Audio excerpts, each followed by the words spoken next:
요거 이해 완벽히 됐습니까? 포괄일죄가 행해지는 도중에 포괄일죄로 판결이 확정되면 판결이 확정된 범죄와 판결 확정 후에 저지른 범죄가 둘로 나눠져서 이 이후에 저지른 범죄가 별도의 상습절도죄로 또 처벌받게 되지만, 포괄일죄가 행해지는 도중에 상습절도인 포괄일죄가 아니라 이 공중밀집장소 추행죄 같은 범죄를 저질렀다면 이거는 끊어질 수가 없지. 이건 재판받은 적이 없으니까. 그래서 요거하고 이 범죄가 따로인데 이건 둘로 나눠지는 게 아니라 전체가 포괄일죄니까 일죄를 둘로 나눌 수는 없으니까 이건 전체적으로 봐서 하나의 상습절도고 확정된 이후에 저지른 범죄로 봅니다. 만일 이때 이후는 절도를 저지르지 않았다면 그때는 요거하고 요게 판결이 확정된 범죄와 확정 전에 범한 범죄로서 사후적 경합범이 되고, 요거에 대해서 따로 형을 선고하되 임의적 감면을 받을 수 있지만 확정 후에 저지른 범죄로 보게 되면 완전히 별도로 형을 따로 선고해야 돼요. 10년과 9년 따로. 확정 전에 저지른 범죄로 보면 9년을 따로 선고하되 형을 좀 감해줄 수 있지. 한 4년 정도를 감해서 5년을 선고해 줄 수 있다는 얘기예요. 그리고 지금까지 본 게 전부 다 이제 뭐야? 형법이라는 법이 무슨 법이죠? 형법이 뭐야? 설명해봐. 실체법은 민법도 실체법이고 행정법도 실체법이고 다 실체법인데, 똑같은 실체법이면서 행정법, 민법, 상법 같은 실체법과 다른 형법도 실체법으로서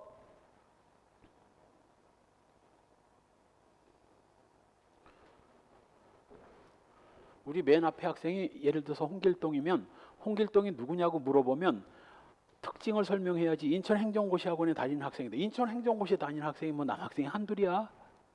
특징을 설명해 보란 얘기지. 형법이 뭐예요?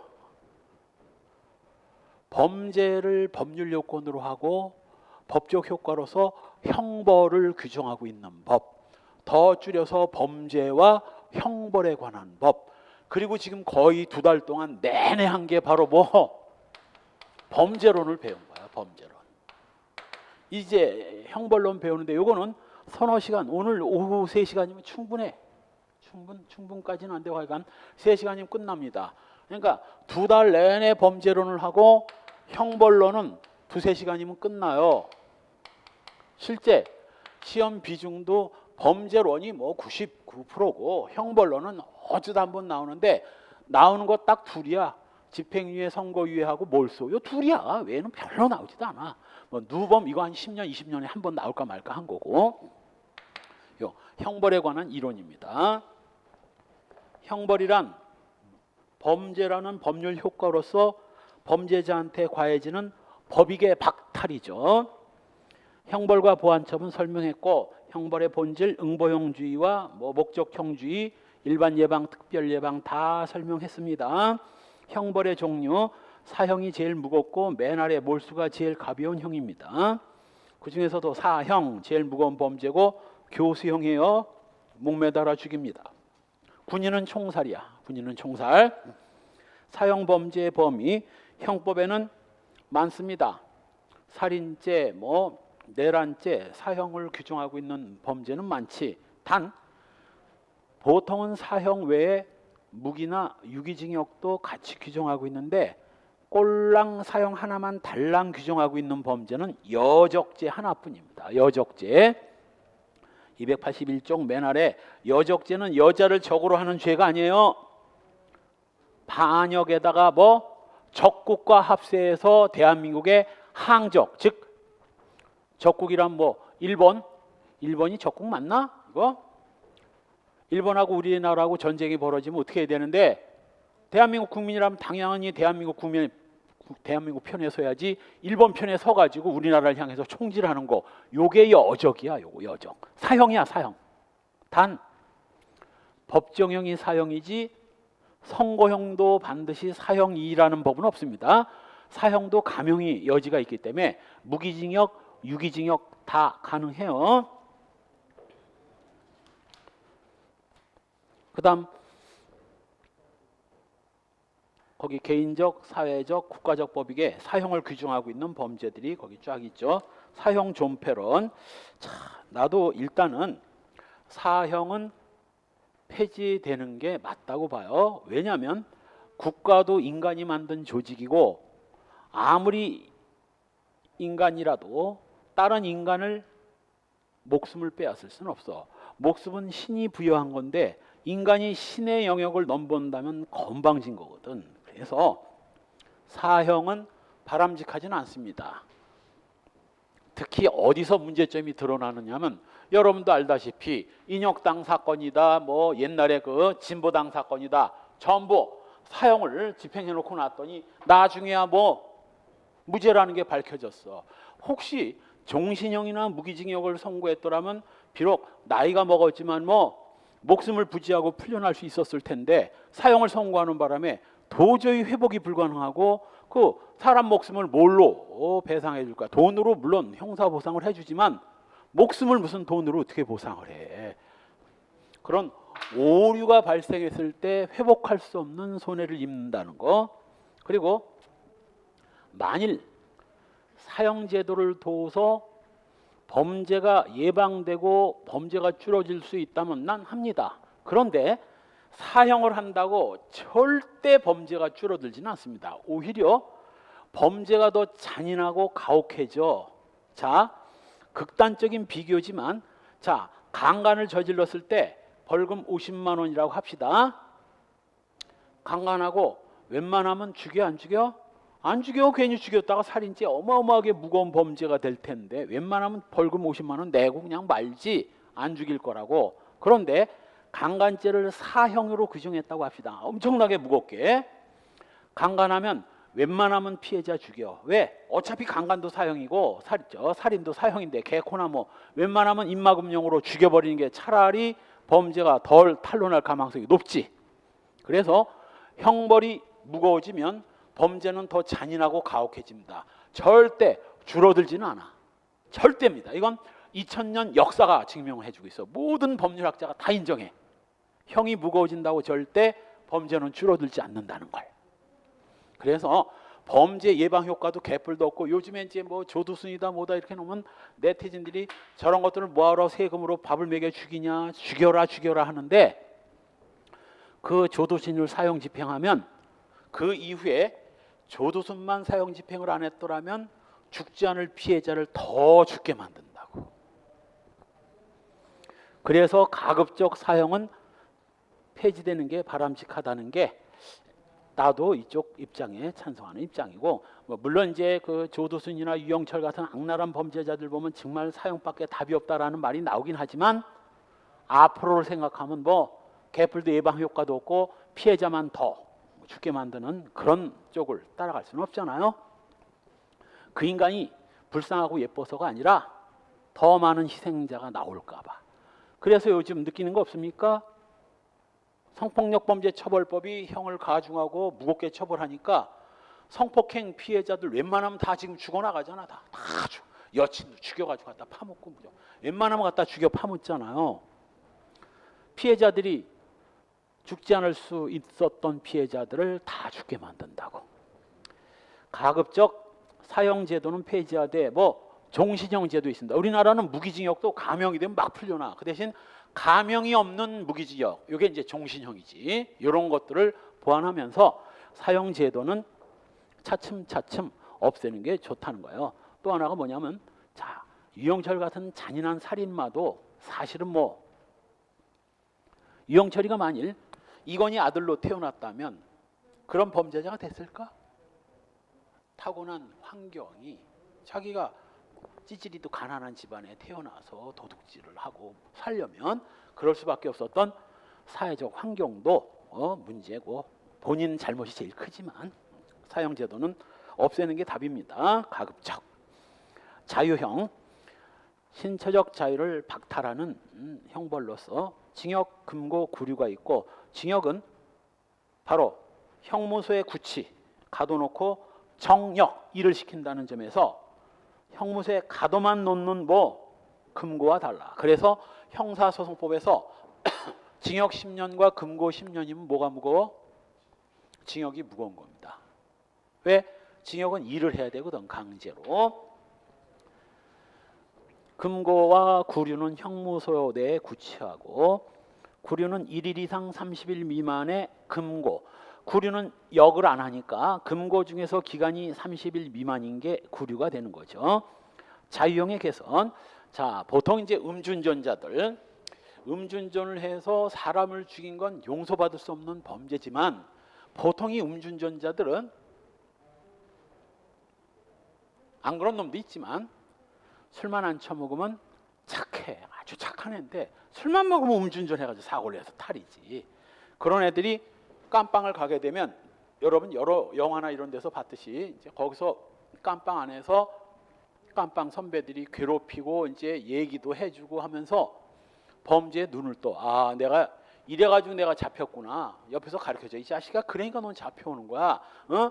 물건을 훔칠 때는 뭐 어떻게 해야 되고, 여자를 강도를 했을 때는 반드시 강간을 해줘야 돼, 임마. 그래야 여자애들이 강도당했으면 100% 신고하는데, 강간까지 하면 열에 한 명 신고할까 말까야. 이런 식으로 마무리 지면 애들 절대 신고 못하거든. 이런 식으로 다 가르치니까 이 인간이 가가지고 뭐 범죄를 배워가지고, 자, 원래 징역과 금고의 제일 중요한 목적이 뭐예요? 가둬놓고 잘 정신교육을 시켜가지고 착한 놈으로 만들려고 한 건데, 착한 놈으로 만들긴 오히려 나쁜 놈들과 어울려가지고 더 나쁜 놈으로 바뀌는 수가 있거든. 그래서 가급적 자유형의 개선. 자유형도 징역으로 통일을 시키고, 단기 자유형 6개월 이하 짧은 징역 금고는 차라리 하지 마라. 괜히 들어가서 애만 버린다. 애만 버린다. 뭘로? 집행유예나 선고유예 같은 제도를 활용하고 나쁜 놈들한테 물드는 거 차라리 그거 물 안 들게 하는 게 더 낫지 않겠느냐. 이게 단기 자유형의 제안입니다. 재산형. 일정한 재산을 박탈하는 건데 벌금, 돈 내는 거고, 과료도 돈 내는 건데 5만 원 미만. 몰수는 바로 그 물건을 빼앗아 버리는 겁니다. 물건을 국가가 뺏어가. 이걸 몰수라고 하고, 다음 페이지에 벌금 5만 원 이상이고 상한선은 없습니다. 벌금은 일종의 총액으로 선고되고 총액 벌금형인데, 다만 선고는 총액으로 선고하되 최근에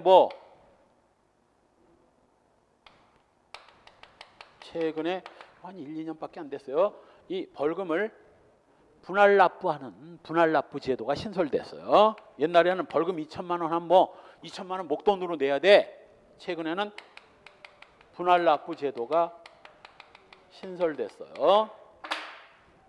이제는 2천만 원 목돈 내기 힘들면 500만 원씩 나눠서 납부할 수 있는 그런 제도가 생겼습니다.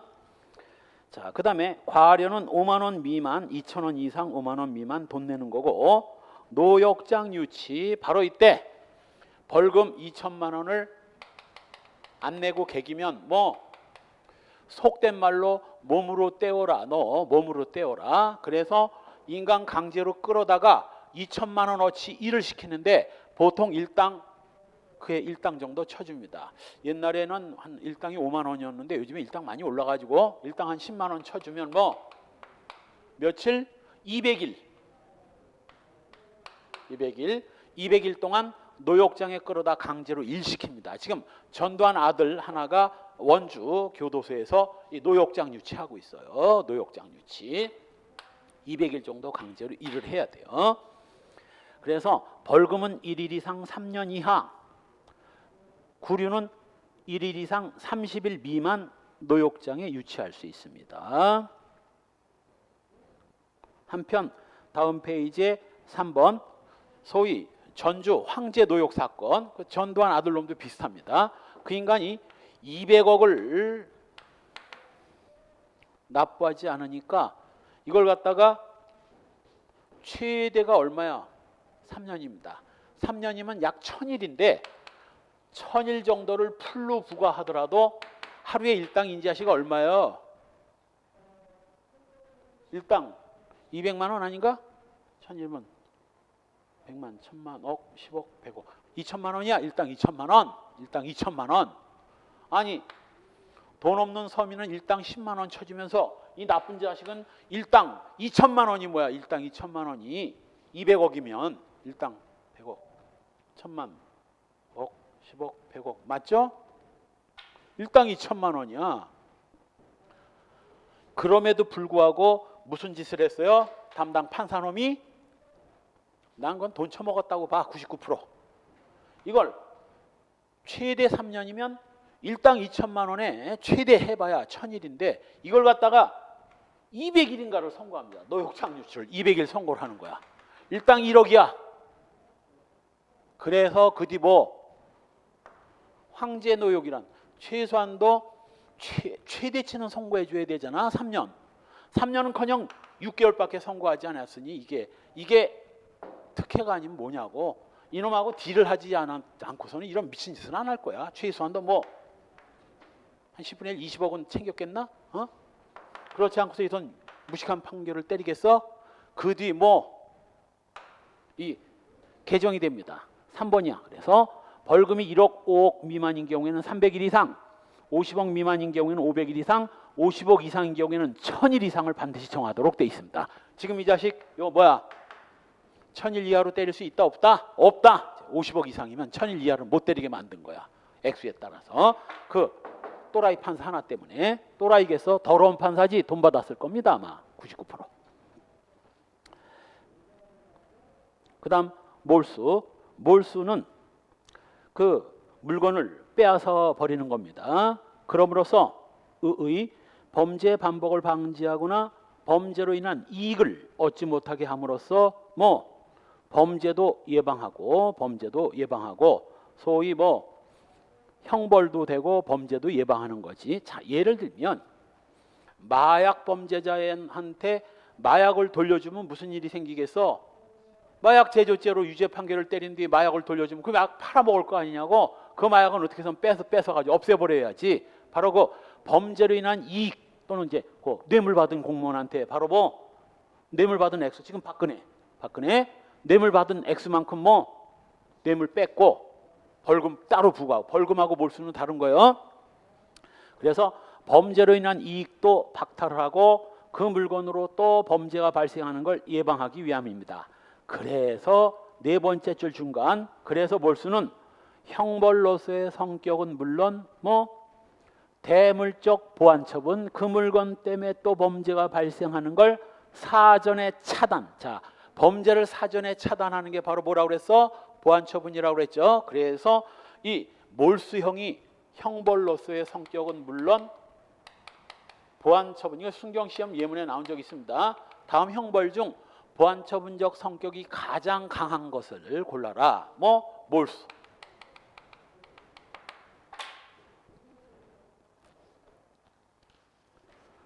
넘어가서 유형. 보통은 임의적 몰수지만 우리 형법상 세 번째 줄 반드시 몰수해야 될 게 있습니다.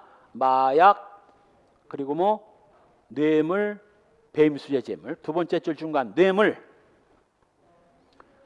두 번째 줄 중간 이후부터 세 번째 줄 앞부분까지 아편 흡식기까지 마약류 그리고 배임수재 재물 요 세 가지입니다. 요 세 개만 필요적 몰수야. 뇌물, 마약류 그리고 배임수재 재물. 요건 아무리 판사가 그 피고인한테 몰수하고 싶지 않아도 반드시 몰수를 선고해야 돼. 그런데 자 5천만 원짜리 뇌물을 공무원이 받아서 그 산삼을 5천만 원짜리 산삼을 뇌물로 받아가지고 처먹었다고 합시다. 그럼 어떻게 해? 반드시 뇌물은 몰수해야 되는데 처먹어서 없어졌으니 이걸 어떻게 하느냐고. 그 인간을 갖다 뭐 짤순이로 짜가지고 산산 성분을 축출하면 뭐 사람 다 죽어버리게. 이때 바로 뭐 몰수를 해야 되는데 도저히 그 물건을 몰수할 수 없게 됐을 때 몰수 대신에 뭐 산삼 가격만큼 돈을 대신 빼앗습니다. 이걸 추징이라고 하는 거야. 그래서 지금 박근혜가 바로 뭐 징역 30년에 벌금 1185억 그리고 추징금 뭐 65억인가 이렇게 나왔죠. 그 추징이라는 게 바로 뇌물로 받은 돈 뺏어야 되는데 그 뇌물을 다 써버린 뒤니까 그 대신 그에 해당하는 액수만큼 추징 빼앗는 겁니다. 그리고 이건 빙산의 일각입니다. 사실은 최순실이 헤쳐먹은 게 1조는 넘을 거야. 지금 드러난 것만 1,000억 정도고 감춰져 있는 것도 지금 찾아내느라고 찾아내는데 요거 3분의 1 내지는 10분의 1 정도밖에 못 찾은 겁니다. 나머지 9천억은 순실이가 이미 저 유럽 가가지고 다 돌려놨어. 다 돌려놔가지고 그거 힘들 겁니다. 지금 그 1,000억이 몇 프로인지는 몰라도 적어도 3분의 1은 넘지 못할 거야. 나머지 최소한 몇 천억은 어딘가에 숨겨져 있다는 거지. 평생 띵까띵까하고 사니까 그러니까 징역이라도 한 20년 매겨가지고 깜빵의 사회에 늙어서 뒤지게 만들어야 된다고. 자, 그 다음에 시험에 제일 많이 나온 거 몰수의 대상과 몰수의 요건. 아무거나 막 몰수할 수 있는 거 아니에요. 몰수를 하려면 일단 그 물건이 몰수의 대상에 해당돼야 되고 몰수의 대상. 한편 몰수 대상에 해당된다고 다 몰수할 수 있는 거 아니야. 몰수의 요건을 갖춰야 몰수를 하는 거지. 우선 몰수의 대상, 범죄 행위로 인해서 범죄 행위에 제공했거나 제공하려고 한 물건, 범죄에 제공하거나 제공하려고 한 물건. 예를 들면 사람을 죽이는 데 사용한 권총, 살인이라는 범죄에 제공된 거니까. 뿐만 아니라 뭐 제공하려고 한 물건도 다 포함돼. 따라서 A가 B를 죽이려고 할 때 권총과 단도 칼을 준비했다가 권총으로 쏘면 너무 소리가 요란해서 범행이 탄로날 것 같아서 칼로 B의 목을 찔러 조용히 살해했다고 합시다. 그렇게 되면 칼은 뭐 범죄 행위에 제공된 물건이고 권총은 제공하려고 한 물건입니다. 둘 다 몰수의 대상이야. 둘 다. 한편 여기 두 번째 줄 공동 피고인으로부터 대여받은 도박자금, 강간장소로 사용된 차량, 사기 도박에 참여하도록 유인할 때 사용된 고액수표, 그리고 손님들에게 사행 행위를 하게 한 황금성 게임기의 기판과 본체, 소위 바다 이야기 같은 그 조작된 게임기, 절취품인 각종 전자제품을 운반하는 데 이용한 승용차도 바로 뭐 범죄 행위에 제공된 물건이거든. 한편 니은 범죄로 인해서 생겼거나 뭐 범죄로 인해서 취득한 물건, 예를 들면 뭐 마약을 만들어냈다든가 또는 뭐 뇌물로 돈을 받았다든가 또는 뭐 살인 청부대금으로 받은 돈, 이런 것들이 바로 범죄로 생겼거나 범죄로 인해서 취득한 물건이죠. 그 다음 디귿 기업과 니은의 대가로, 기업과 니은 이 앞에 두 개 여기서 이제 1과 2의 대가로 받은 물건, 요게 살인 청부대금이 되겠죠. 뇌물은 여기에 해당되고 살인 청부대금은 여기에 해당하겠죠. 인신매매 대금, 살인 청부대금 등이 여기에 해당할 겁니다.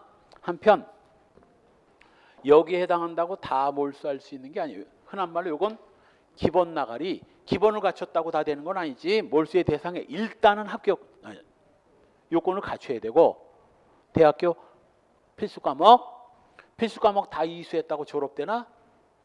전공 포함해서 총 140학점인가가 넘어야 졸업이 되는 거지. 그래서 이건 기본 나가리를 갖춰야 되고, 교양 필수, 전공 필수고, 그 다음 뭐 추가로 최소한도 그 물건이 범인 거여야 돼. 당연하지. 범인 이외자의 소유에 속하지 아니할 것. 범인 거여야지.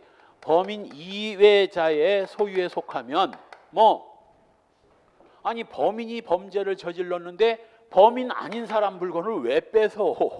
말도 안 되지. 그래서 실제 과거에 A가 연예인 B녀인데 먼저 이름은 잘 안 나왔어요. 이 B녀가 어디 백화점에서 쇼핑을 마치고 BMW 승용차에 올라타는 순간 A가 뒤에서 B녀를 밀어 놓고 차 안에다 처박아 놓고 올라탄 다음 키 내나 안 내면 배 죽인다고 키 뺏어 가지고 이 B녀를 데리고 차에 태운 채로 구리 야산으로 간 다음 여기서 B녀를 빨가 벗겨 가지고 사진을 찍어서 뭐 성폭행도 아마 했을 거야. 그리고 이 남친한테 전화를 걸어요. 네 여친 내가 데리고 있고 만일 돈 1억을 안 가져오면 여친 뻘거벗은 사진이고 뭐 전부 인터넷에 올린다. 경찰에 신고하면 죽일 테니까 신고할 생각하지 말라. 그랬더니 뭐 3초도 안 돼서 경찰에 신고했어. 둘이 헤어졌습니다. 아니, 자, 여러분이 진짜 사랑하는 여친이 이 꼴이면 경찰에 신고한다면 죽인다고 하면 3초 만에 신고해 안 해? 고민을 해야지. 아, 이거 신고하면 정말 죽을 텐데 이거 어떡하지? 고민은 좀 해야지. 3초도 안 돼가지고 신고. 범인을 잡는데 도움을 주긴 했지만 나중에 이제 B녀가 그래서 헤어졌는지 모르겠어. 아니, 내가 위험에 빠졌는데 그냥 전혀 고민도 안 하고 3초 만에 신고해 이 나쁜 자식아. 그리고 이제 헤어졌는데 이때 바로 이 BMW 승용차가 사실은 뭐요? 몰수의 대상에 해당돼야 안 돼? 되지. 여자 끌고 구리 야산으로 가는데 제공된 물건이 아니냐고. 자, 이때 바로 이 국가가 이 BMW 승용차를 압수해 가면 B녀 돌아버려. 왜? 알몸으로 사진 찍히고 성폭행 당하고 지금 열받아 죽겠는데 국가가 B녀의 자동차까지 뺏어가면 이 여자가 무슨 죄를 졌어. 이걸 왜 뺏어가? 아마 BMW 끌고 경찰서로 돌진해 버릴 거야. 아마 뺏어간다고 하면. 너무나 당연하고 상식적인 거야. 범인 거면 몰수할 수 있지만 범인 거 아니면 절대 몰수 못합니다. 혹시 공범인 경우에 돼. 공범인 A와 C가 B녀를 납치해다가 이런 짓을 했는데 이 자동차가 C 거고 BMW가 C 거고 이 B녀를 BMW에 싣고 가서 이런 짓을 했다면 이건 범인들 거니까 이건 몰수가 되지만 피해자 걸 어딜 몰수를 해. 미안하다고 사과는 못할 망정. 그리고 몰수에 관한 판례 80~90% 시험면에 나온 건 뭐만? 이것만 알아도 웬만한 건 다 풀 수 있어. 범인 거는 범인 이외의 자는 안 된다는 거. 범인 거만 몰수할 수 있다는 거. 이것만 알아도 그 밑에 나와 있는 이 판례들은 싸그리다 뭐 외우지 않아도 알 수 있어요. 다만 니은 범죄 후 범인 이외의 자가 자기 건 아니지만 이런 범죄로 인해서 얻어진 그런 물건이라는 걸 알면서 취득한 경우에는 이때는 비록 범인 아니라도 범인 이외의 자가 알고 취득한 경우는 이거 몰수합니다. 몰수야. 그렇다면 참고란에 보세요. 이걸 외울 필요도 없지. 절취한 타인의 의복 몰수할 수 있다 없다? 없다. 살해 행위에 사용된 권총인데 차용이 뭐야? 차용이 빌려온 거야. 남의 거 빌려온 거예요. 몰수된다 안 된다? 안 된다. 강취한 타인의 자동차, 강간 과정에서 찢어진 피해자의 옷 볼 것도 없어. 나머지 건 읽어볼 필요도 없어. 전부 다른 사람 거나 국가 거나 예를 들면 이제 군용물 같은 경우에 뭐 왜 몰수해? 국방부에 돌려줘야지. 예를 들면 총을 훔쳐가가지고 인간이 부대에 가서 총을 훔쳤어요. 절도죄로 처벌하면서 총 몰수해 안 해? 총을 왜 몰수해? 총은 국방부 건데. 국방부 건데. 여러분 저 군대에서 개인 화기 지급받았잖아요. 그 지급받으면 군대 생활 내내 자기 건가 그거? 아니야. 국방부가 군인한테 군대 생활 할 동안만 잠시 빌려준 거예요. 그러니까 제대할 때 놓고 나와야 된다고. 단 그걸 실수로 잃어버리면 일반적인 물건을 내가 휴대폰을 학생한테 맡겼는데 잃어버렸다. 형법상 무슨 죄인가? 무죄야. 죄 안 돼. 무슨 죄가 돼? 내가 얘기했잖아. 돌려줘야 할 채무를 불이행하게 된 거지. 이제 못 돌려주지 잊어버려서. 그 대신 뭐 형법상으로는 죄 안 돼. 그 대신 민법상 휴대폰 가격에 상하는 돈을 물어줘야 할 손해배상 책임은 지게 되지. 그러나 군인이 총기를 잃어버리면 뭐요? 군용물 분실죄라는 범죄 있어요. 그건 안 돼. 과실로 잃어버렸다 하더라도 군용물 분실죄로 처벌받아. 군용물 분실죄 하면 우리 죄형법정지에서 설명한 판례 하나가 머리에 떠올라야 되는데 맨 뒤에 뭐? 그렇지. 바로 보초병한테 연대 사단 감찰부라고 하면서 총기를 뭐 징계 목적으로 내놓으라고 해서 가져간 경우, 자, 군용물 분실이다 아니다? 아니다. 그럼 분실은 자기 의사에 반해서 떠나야 되는데 속아가지고 건네줬으니까 요 분실죄를 처벌하는 규정에다 편취당한 걸 적용하면 이게 바로 뭐 유추 해석이 되는 거지. 다음 페이지. 법원이나 수사기관이 필요할 때는 압수할 수 있는데 이때 압수를 위법으로 하면 증거로 못 쓰죠. 단 압수를 위법으로 했다 할지라도 줄친 부분 몰수하고는 상관없어. 위법하게 압수한 물건도 몰수는 할 수 있습니다. 예를 들면 마약을 위법하게 압수했다면 마약 범죄 증거로는 못 쓰지만 위법 수집 증거니까 증거로는 못 쓰지만 뭐 몰수는 할 수 있다고.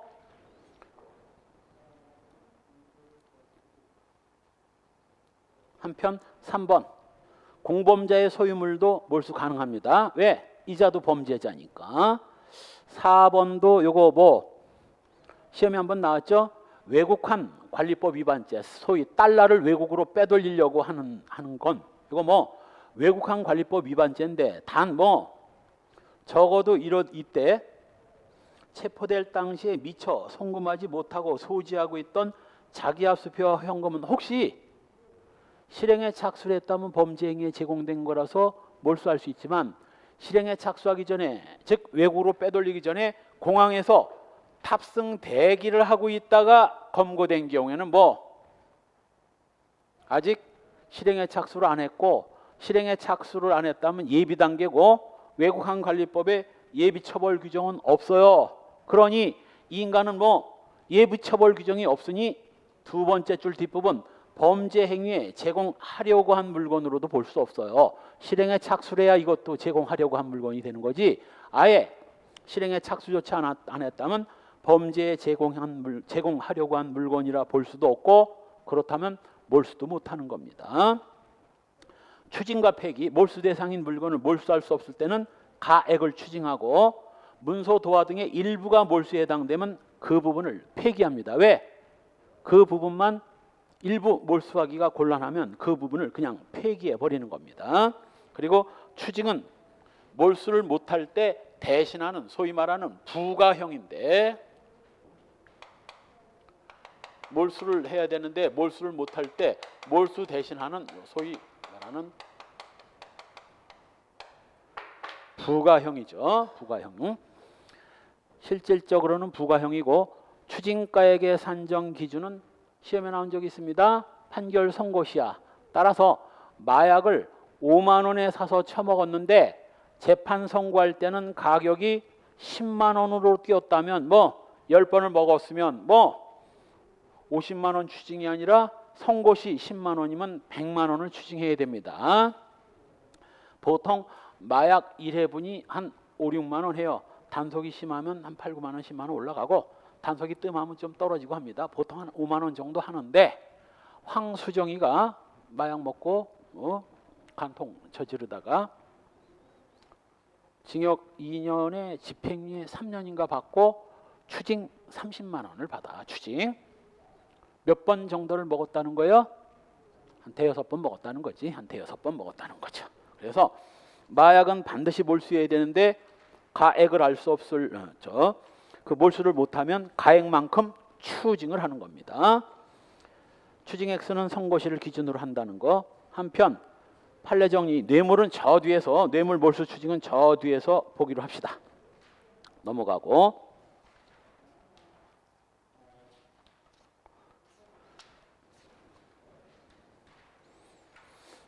뇌물죄 몰수 추징 볼 때 보기로 하고 명예형으로 넘어갑시다. 명예형, 소위 아니 명예형이란 말 자체가 마땅치 않습니다. 개코나 무슨 명예를 박탈해, 개코나 자격을 박탈하지. 그래서 명예형이라고 부르기보다는 자격형이라고 부르는 게 적절한데, 자격 상실, 자격을 아예 없애버리는 거고, 자격 정지는 일정한 기간 동안 자격을 스톱시키는 겁니다. 따라서 혹시 자격 정지를 받은 학생이 있다면 뭐 경찰 시험 못 봐, 경찰 시험 못 봐. 자격 정지가 풀려야 볼 수 있지. 그다음 형의 경중. 형의 경중을 가려야 할 때가 많이 있지. 예를 들면 우리 아까 상상적 경합범에서 뭐 가장 중한죄에 정한 형으로 처벌한다. 그 중한형이 뭔지를 가려야 그에 해당하는 형벌을 선고할 수 있고, 또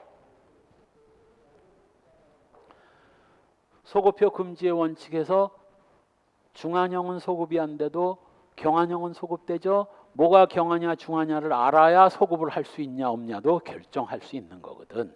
그래서 형의 경중은 반드시 가려야 되는데, 형의 경중은 이건 형소법에서 많이 나오죠. 징역과 금고는 기간이 똑같다면 징역이 무겁지만 기간이 조금이라도 많다면 그게 징역이건 금고건 좀 극단적으로 10년 징역과 10년 1일 금고면 뭐가 더 무거운 거예요? 10년 1일 금고가 무거워요. 단 하루라도 금고가 많으면 그게 무거운 겁니다. 제일 무거운 형의 경중의 기준 1번, 제일 무거운 게 사형, 그 다음에 징역, 금고, 자격상실, 자격정지, 벌금입니다. 그 자격상실, 자격정지, 벌금 차이점을 이거 시험에 한번 나온 적이 있습니다. 왜냐하면 자격이 상실되면 돈 안 내고 그냥 자격만 상실되지만 벌금은 돈을 내야 되니까 벌금이 더 무거운 거 아니요? 이렇게 착각하고 있는 학생이 있거든. 그래서 징역 밑에가 금고고, 금고 밑에가 뭐 자격상실, 자격정지, 그 밑에가 벌금이에요. 이걸 알아야 자격상실을 벌금으로 바꾸는 건 이익이지만 벌금을 자격상실로 바꾸는 건 불이익. 이게 무거운 형벌이니까 불이익이라는 걸 알거든. 자, 넘어가서 형의 양정. 자, 일단 살인죄를 기준으로 설명을 하면 살인죄에 규정된 형이 뭐로 규정돼 있지? 사형, 무기 5년 이상 징역으로 규정돼 있죠. 이걸 법정형이라고 하는 거예요. 법이 적용해 놓고 있는 형이 사형, 무기 또는 5년 이상의 징역. 이게 법정형이고,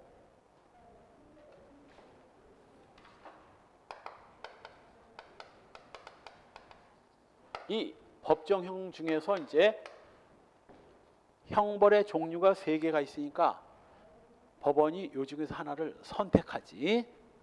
보통은 이제 유영철 같은 극악무도한 범죄자가 아니면 웬만큼 법정에 나와서 반성의 기미만 조금 보이면 웬만하면 사형 선고 안 합니다. 근데 얼마 전에 이영학, 어금니 아빠 이영학이 사형이 선고된 이유가 뭐예요? 계속 범행을 부인했거든. 계속 범행을 부인하고 변명으로 일관하고. 그래서 1심에서 사형이 선고됐는데 몰라, 2심 가서 무기로 바뀔 수도 있어요. 2심에서 많이 바뀌거든. 형이 무기로 바뀔 수도 있어. 뭐로 확정되는지는 모르겠지만 사형까지 끝까지 사형으로 가서 확정이 될지 무기로 좀 감형이 될지는 좀 더 지켜봐야 됩니다. 자, 무기를 선택했다고 합시다. 그럼 우리 저 앞에서 배운 뭐 형의 가중 감경 사유가 있거든. 불능미수, 뭐 중지미수, 뭐 장애미수도 있고, 뭐 자수하면 임의적 감면 받고 이런 여러 가지 감경 면제 혜택이 있습니다. 이때 무기형을 선택한 다음 감형 조건이 하나 갖춰져 있어서 감형을 했다고 합시다. 무기를 감형하면 어떻게 될까? 시험에 나온 적 있어? 무기를 감형하면 10년 이상 50년 이하 징역이 됩니다. 사형이 감형되면 어떻게 될까? 보통 사형이 감형되면 무기까지는 학생들이 많이 알아. 무기가 되는 거 아닙니까? 돼. 단 무기 또는 20년 이상 50년 이하 징역으로 바뀌어. 이걸 초단형 한번 감형하고 감형 한번 더 할까? 감형 한번 더 합시다. 한 번 더 있어서 5년 이상 25년 이하 징역이 나왔다고 합시다. 가중할 때는 아까 봤듯이 단기는 그냥 냅두고 장기만 가중되는데 감형할 때는 둘 다 깎아줘. 둘 다 깎아줘요. 그래서 5년 이상 25년 이하 징역이 나왔다고 합시다. 두 번 감형해서 이게 초단형이고 초단형의 범위 내에서 이제 5년에서 25년 사이에 판사가 뭐 마음대로 정하지 해서 징역 9년이 선고됐다면 이게 바로 뭐 선고형이 되는 거예요. 이게 선고형. 공소시효는 법정형을 기준으로 하고 형의 시효는 요 선고형을 기준으로 합니다. 보통은 법정형이 훨씬 높아 형이 여러 개가 있을 때는 법정형은 그 중에서 제일 무거운 형을 기준으로 한다고 그랬죠. 살인죄 법정형은 사형인 거예요. 근데 살인죄를 저지른 자가 다 사형이 되는 건 아니지. 징역 9년, 징역 7년 뭐 많거든. 특히 남편이 술 처먹고 매일 온 가족을 폭행을 해가지고 부인과 딸들이 그냥 아빠와 자기 남편을 죽여버린 사건도 있거든. 징역 막 3년 막 그렇습니다. 그때는 감형을 많이 해줘서 이게 형의 시효예요. 형의 시효. 공소시효는 뭐야? 이거 각종 시험에 10번은 나왔어요. 시험장 가면 생각날 것 같지? 안 나거든. 안 나. 아, 공소시효가 법정형이었더라, 선고형이었더라. 이거 헷갈리거든. 이해를 하면 절대 헷갈리지 않지. 공소시효가 뭐야? 살인의 추억. 범인도 못 잡았어. 범인을 잡아야 개코나 공소를 제기해서 무슨 형을 선고하지. 법정에 범인도 못 세웠는데 무슨 선고형이 나올 수가 있겠어. 당연히 법정형인 거고 형의 시효는 바로 뭐 신창원이야. 신창원이가 강도살인죄를 저질러 가지고 뭐 무기징역을 선고받고 복역 중 도망갔거든. 이 무기징역은 선고받은 형이야. 부산 교도소에서 수감생활 하다가 도망친 거거든. 도망치는 순간 형의 시효가 진행되는 거야. 형 집행을 안 하고 있으니까. 요거 선고형, 요거 법정형. 그래서 법정형인지 선고형인지 잘 알아야 됩니다. 한편 형의 가중, 감경, 면제, 일반적 가중사유, 특수가중사유, 감경, 총칙상 감경, 뭐 각칙상 감경, 감면, 필요적 감면, 임의적 감면 많죠. 그 중에서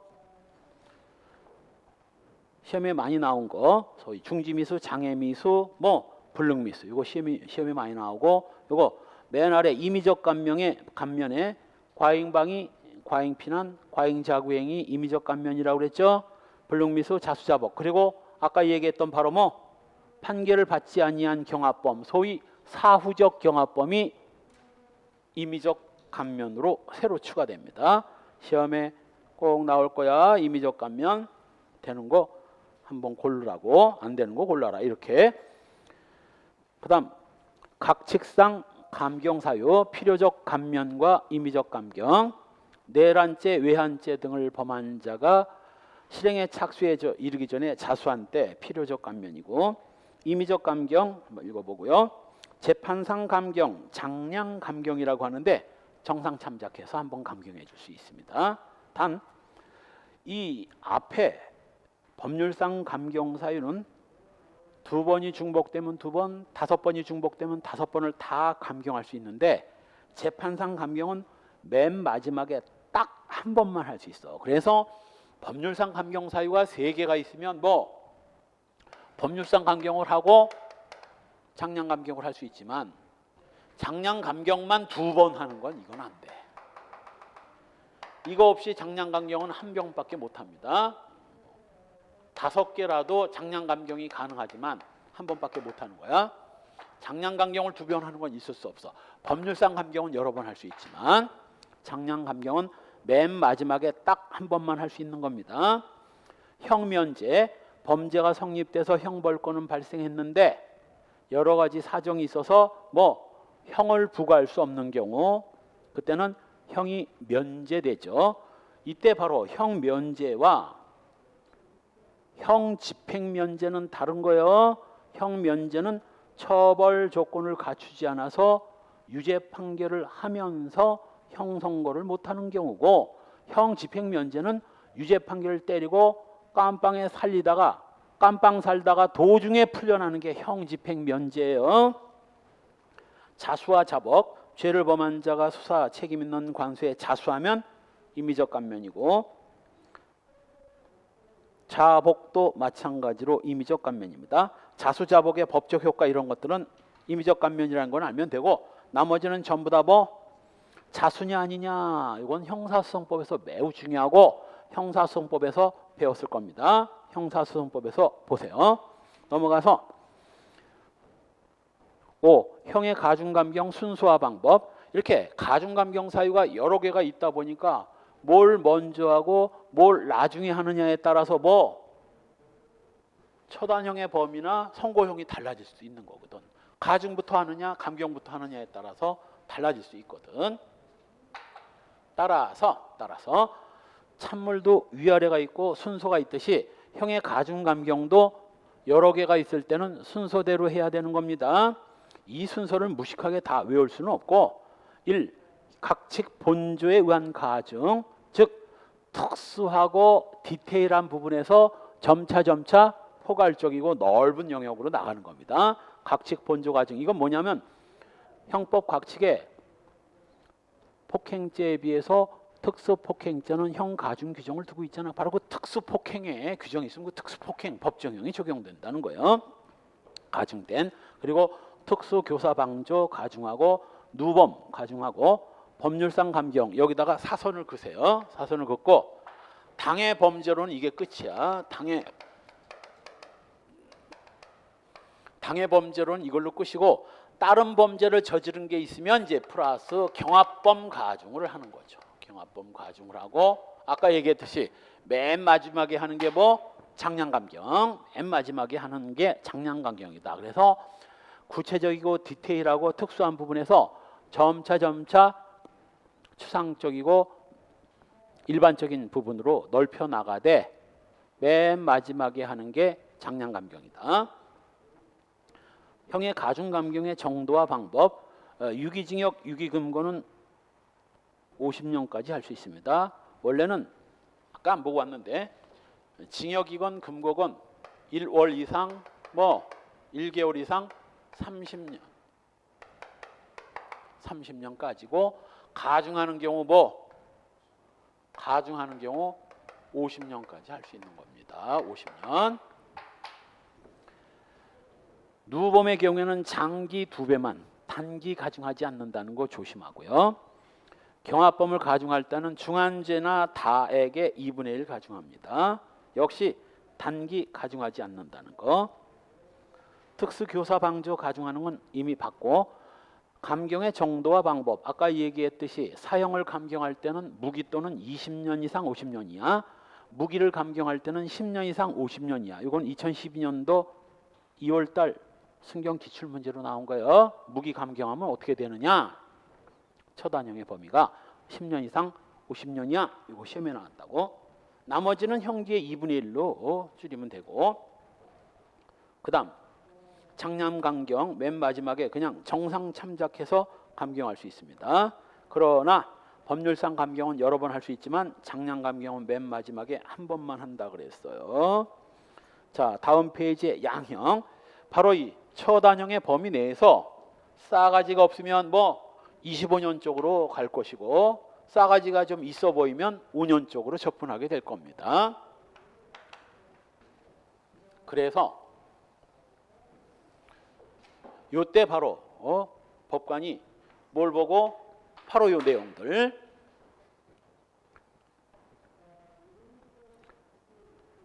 (3번) 양형의 조건. 범인의 연령, 성행, 지능, 환경, 피해자에 대한 관계, 범행의 동기, 수단, 결과, 범행 후의 정황 등을 종합 참작해서 양형을 합니다.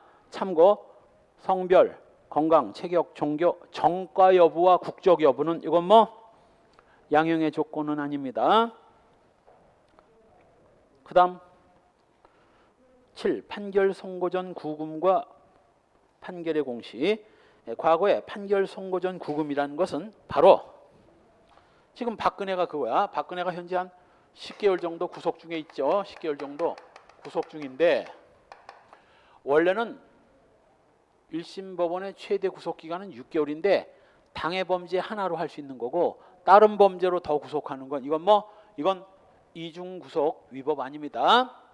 지금 10개월 구속 중인데 만일 나중에 박근혜 형이 징역 1년이 확정되면 어떻게 돼요? 바로 이 징역 1년이 확정되기 전에 구속됐던 기간을 뭘로? 징역 1년 미리 산 걸로 쳐줘요. 이걸 미결 구금 일수의 본형 산입이라고 하는데 옛날엔 이것도 피고인 싸가지 없으면 10개월 중에서 한두 달을 깎아버리고 8개월, 9개월만 산입해 줬었어. 그게 바로 재정통산이었어요. 일부를 깎고 산입해 주는 거. 이걸 재정통산이라고 하고 하루도 빠짐없이 다 산입해 주는 걸 법정통산이라고 하는데 헌법재판소가 얼마 전에 재정통산 위헌결정 때려버리는 바람에 법이 개정됐죠. 그래서 57조 박스 57조 1항 판결 선고 전의 구금일수는 그 전부를 산입한다. 그 전부 뒤에 전부 또는 일부는 이렇게 돼 있었거든. 그 일부가 헌법에 위반된다고 위헌결정이 떨어지는 바람에 그 일부 부분이 삭제된 겁니다. 이것도 개정으로 삭제된 거야. 그 다음에 판례정리 역시 미결 구금일수 본형 산입에 대해서는 형사소송법에서 다 배우고 다 시험 문제도 형사소송법에서 나오니까 볼 필요 없습니다. 다음 페이지에 판결의 공시. 피해자한테 특히 무죄 판결 등이 선고됐을 때는 이 사람 무죄라고 판결을 공시해 줍니다. 자, 그 다음 누범. 누범은 한번 쉽게 설명해서 한번 범죄를 저지르고 깜빵 갔다 온 뒤 정신 못 차리고 또다시 범죄를 저지르는 겁니다.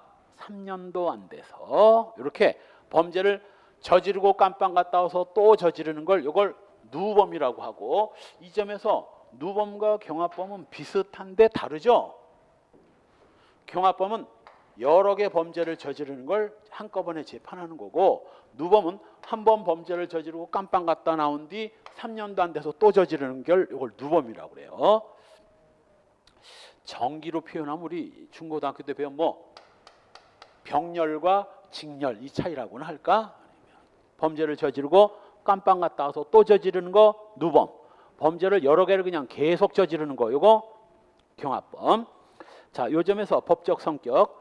누범을 수재로 보아서 죄수론으로 취급하는 입장도 있지만 이미 그전 범죄는 다 끝났는데 무슨 죄수야. 양형에 대한 법률상 가중사유로 보는 게 우리 다수설입니다. 또 상습범과는 어떻게 달라요? 경합범하고 비슷하지 뭐야. 상습범은 계속 범죄를 저지르는 거고 누범은 갔다 와서 또 저지르는 겁니다.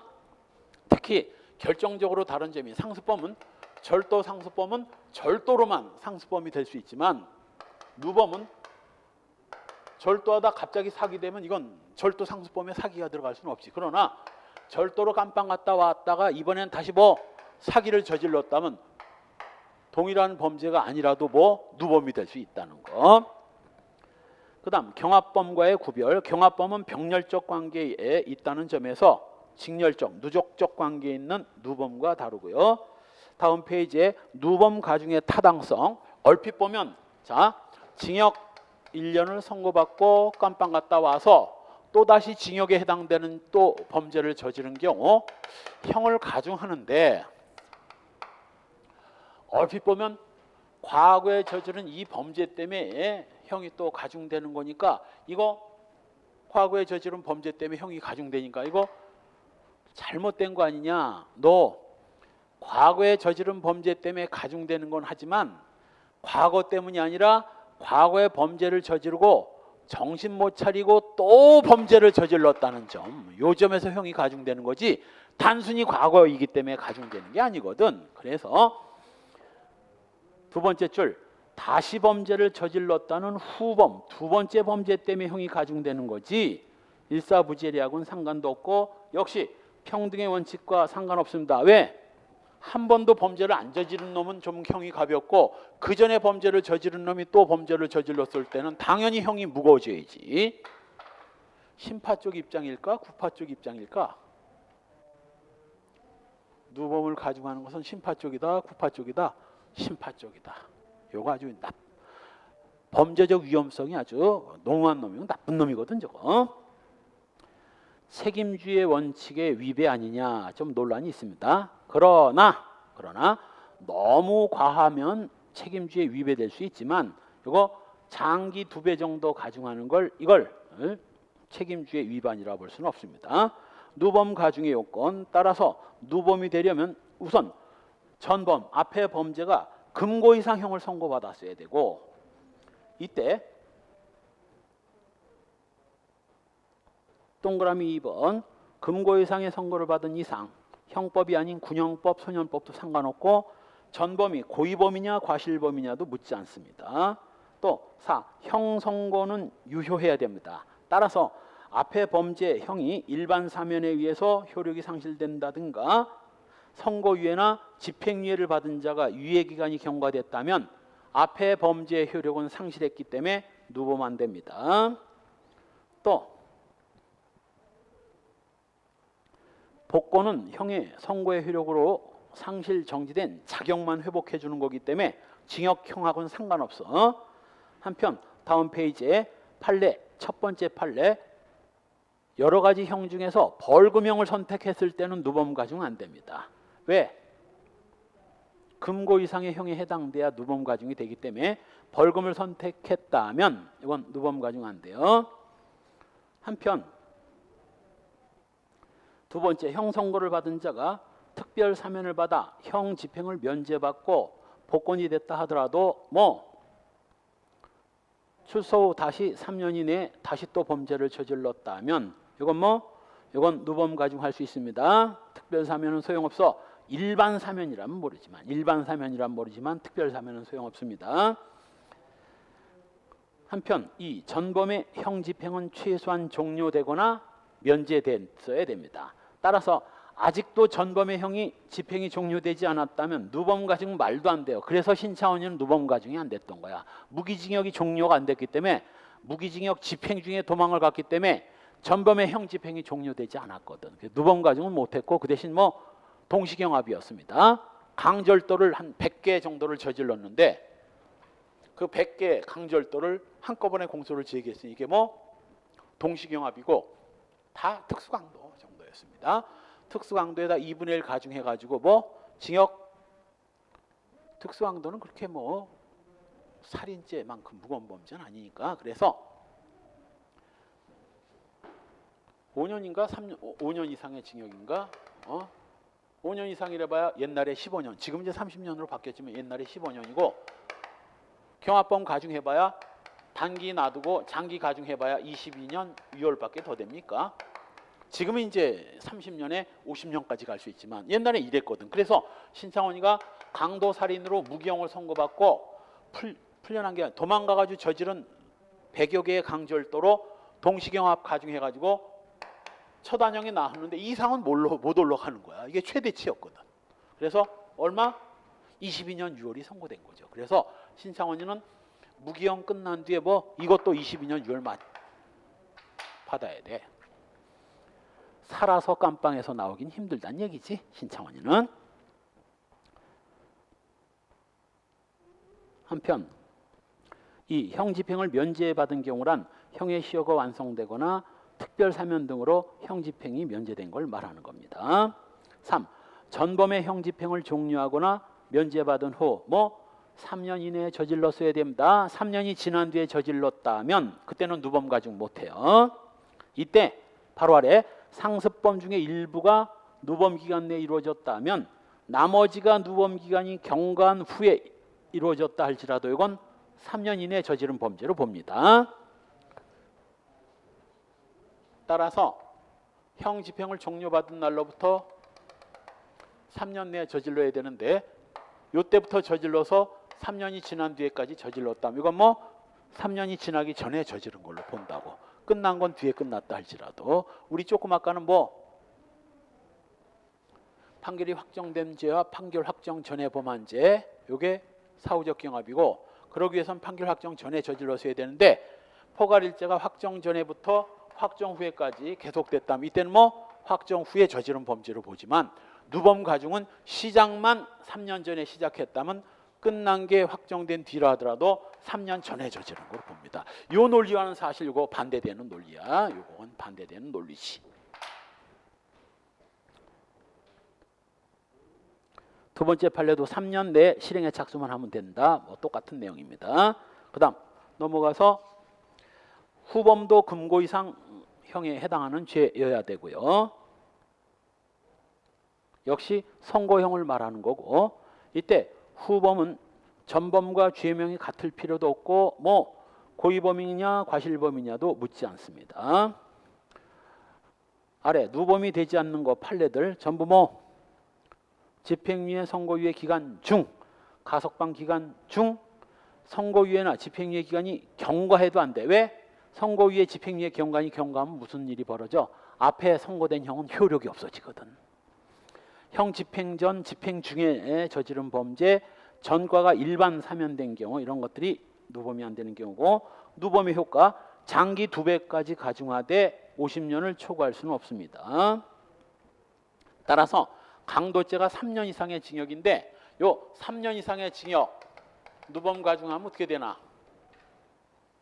3년 이상의 징역 하면 아무 말 없으면 옛날에는 15년이었지만 지금은 얼마라고? 지금은 30년이거든. 누범 가중 2배 해봐. 3년 이상? 뭐? 원래는 2배 하면 50년인데 아니 60년인데 50년을 초과할 수 없으니까 이거 50년 이하 이렇게 되는 겁니다.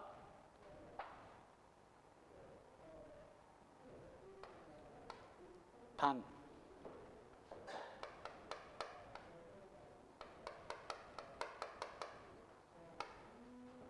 특정 강력범죄의 누범은 단기도 2배 가중해. 그래서 특강 누범은 6년 이상 50년 이하 징역이 됩니다. 자, 요거 비례의 원칙, 균형성의 원칙의 위반이다 아니다? 위반 아니다. 특강 범죄의 누범을 단기까지 2배 가중한다고 해서 이게 그렇게 가혹한 거 아닙니다. 범죄 자체가 아주 강력 범죄이기 때문에 특강 누범을 단기까지 2배 가중한 건 이건 뭐 과잉금지의 원칙의 위법은 아닙니다. 위반은 아닙니다. 그 다음 소송법적 효과 누범 가중 사유도 엄격한 증명이고 판결 선고 후에 누범이 발각되면 다시 형을 정합니다. 일사부재리 원칙의 위반은 아니라고 하는데 이론상 기다 아니다 논란이 있는데 이건 뭐 일사부재리 원칙의 위반이야. 나중에 누범이 탄론한 걸 이걸 가중한다는 건 말이 안 되지. 형이 확정된 뒤인데 기판력을 깨는 건데. 그 다음 집행유예 선고유예 가석방 다음 페이지에 집행유예 선고유예 가석방 조금 쉬었다 갈까요? 10분 쉬었다 갑시다.